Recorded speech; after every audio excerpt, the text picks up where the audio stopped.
Hi చిట్టి. Hi పెద్దనాన్న. ఏంటి ఇలా డల్ గా ఉన్నావు? దీపన్నతో నాతో గొడవైంది. గొడవైందా? మరి సారీ చెప్పావా?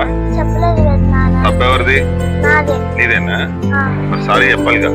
నేను చెప్పను పెద్దనాన్న. చిట్టిరా, నీకు ఒక మాట చూపిస్తా బైబిల్లో.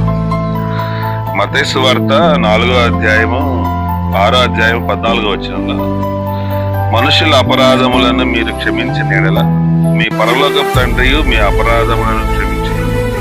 మీరు మనుషుల అపరాధం క్షమింపకపోయిన యెడల మీ తండ్రియు మీ అపరాధములను క్షమించును.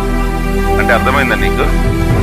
నువ్వు దీపాన్ని క్షమించకపోతే దేవుడు నీ పాపాలు కూడా క్షమించడు. కాబట్టి మన నరకానికి వెళ్తాం.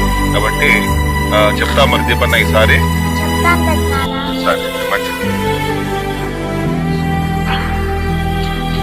దీపన్న. సారీ దీపన్న. సరే, నేను కూడా సారీ.